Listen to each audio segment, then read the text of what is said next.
Chapter 6. More Qualities. Speaking. Allah speaks. Allah speaks in a way befitting to His greatness and glory. He speaks to the angels and to the prophets. The Quran and Allah's other books are part of His speaking. Allah subhanahu wa ta'ala once spoke to Musa directly. As He subhanahu wa ta'ala says, Allah spoke to Musa with direct speech. Surah An-Nisa, Ayah 164. Allah will even speak to every one of us on Judgment Day. Adi ibn Hatim radiallahu anhu reported that the Prophet sallallahu alaihi wasallam said, "There is no one among you that Allah will not speak to him on Judgment Day. There will be no translator between him and Allah." Allah's voice. Allah subhanahu wa ta'ala has a voice that is most perfect and majestic. It is totally different from the voices of the creation. Abu Sa'id al-Khudri radiallahu anhu reported that the Prophet sallallahu alaihi wasallam said, Allah subhanahu wa ta'ala will say on Judgment Day, "O Adam." Adam will say, "I am at your service, my Lord." So Allah will tell him with voice, "Indeed, Allah commands you to send a large group of your children to the fire." This means that Adam will be told which people deserve to go to hell. Allah will then command Adam to take all of those people aside so that they will be thrown into the fire. May Allah protect us from this ugly fate. Allah loves and hates. Love and hate are two of Allah subhanahu wa ta'ala's qualities. He loves good and hates evil. He loves belief and he hates disbelief. He loves truthfulness and hates lying. He loves justice and hates injustice. He loves kindness and hates harshness. He loves generosity and hates stinginess. We will see below a few examples from the Quran of things that Allah loves or hates. Allah loves good. Allah subhanahu wa ta'ala loves good people and good actions. When we do good deeds, we may deserve Allah's love. Allah subhanahu wa ta'ala says, Allah surely loves those who do good. Surah Al-Imran, Ayah 134. We should carefully obey Allah because we fear His punishment and hope to enter Jannah. When a person does this, we say that he has taqwa. Allah subhanahu wa ta'ala tells us that He loves those who have taqwa. He says, Allah surely loves those who have taqwa. Surah At-Tawbah, Ayah 4. When a person makes a sin or does some wrong, he should quickly repent to Allah subhanahu wa ta'ala. He should quit his sin, feel sorry for having done it, and decide never to do it again. This would purify him from evil. Allah loves those who repent to Him. He subhanahu wa ta'ala says, Allah surely loves those who repent and purify themselves. Surah Al-Baqarah, Ayah 222. A Muslim should be very patient. When some harm happens to him, he should know that it is a test from Allah. He should accept what Allah decides for him and ask Allah to reward him for it. A Muslim should be patient when some bad people try to stop him from obeying Allah.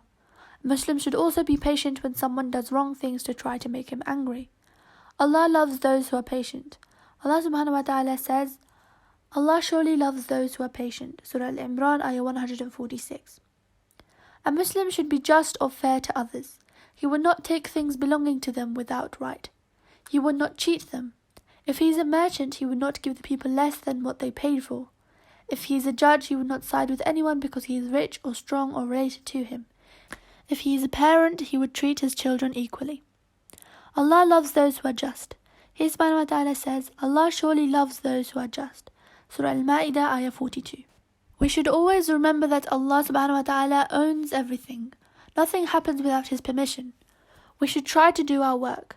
At the same time, we should look to Allah for help and success. This is called trust or tawakkul. Allah loves those who put their trust in Him. He subhanahu wa ta'ala says, Allah surely loves those who trust Him. Surah Al-Imran, Ayah 159.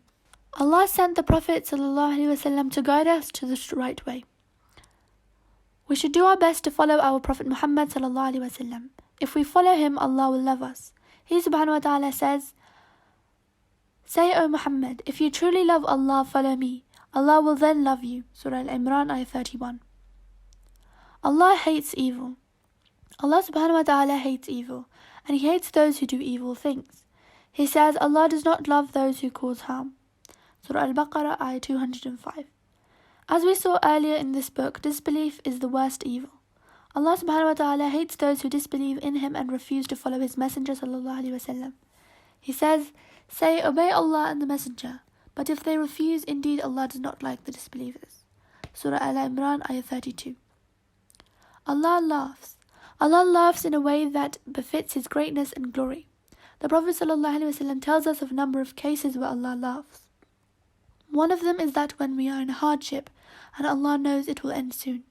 But since we do not know the future, we become very worried. So Allah laughs knowing that our hardship will soon be eased. Abu Ruzayn radiallahu anh said that when he came to the Prophet ﷺ, the Prophet taught him many good things. He also told him, "Our Lord Azza wa Jal laughs at how his servants lose hope even though relief is very close to them." On hearing this, Abu Ruzayn asked, "Does the Lord Azza wa Jal laugh?" The Prophet ﷺ said, "Yes."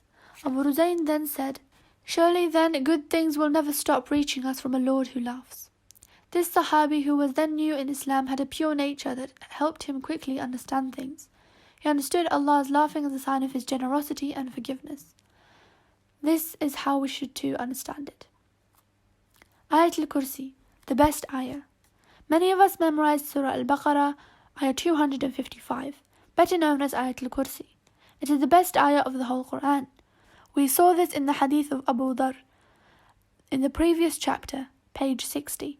Also, Ubay ibn Ka'b radiallahu anhu reported that the Prophet ﷺ asked him, "Which is the greatest ayah in Allah's book?" Ubay replied, "Allah and His Messenger know the answer better." The Prophet ﷺ asked him the same question a few more times, and every time Ubay gave the same answer. But finally Ubay said, "It is Al-Kursi."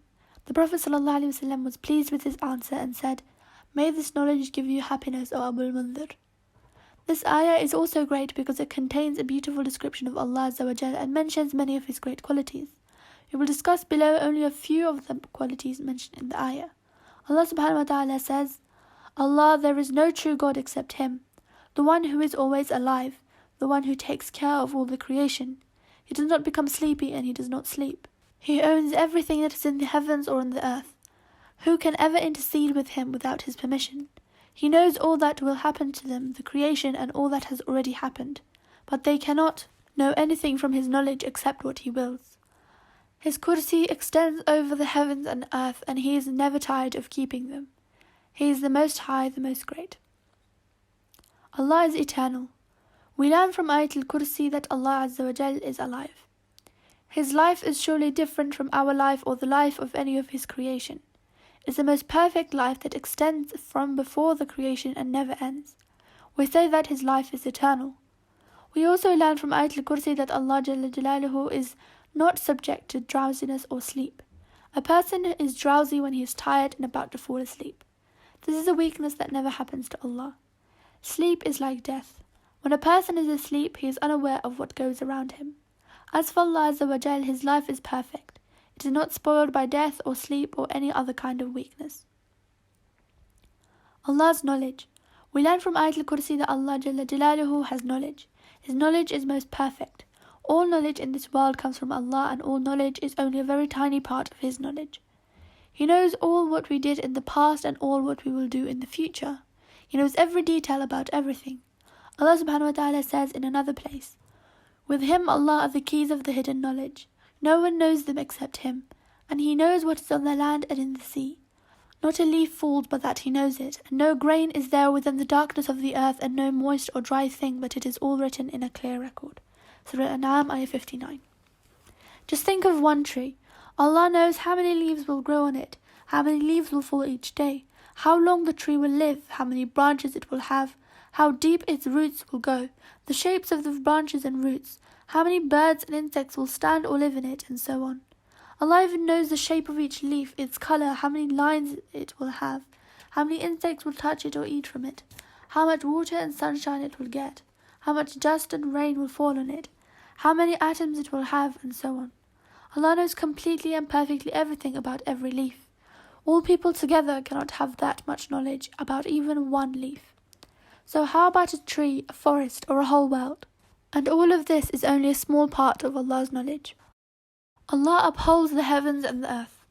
We learn from Ayat al-Kursi that Allah Jalla Jalaluhu is the Qayyum. This means that He does not need anyone to take care of Him, and He takes complete care of all His creation. He takes care of every person and animal and insect and plant in the whole world. He takes care of the planets and stars. He takes care of every angel in the heavens and on earth. He takes special care of His obedient servants. He takes care of everything. He controls the creation in the most perfect and wise way. He does all of this without being tired or neglectful. He is our great Lord subhanahu wa ta'ala. Are we not most proud of him?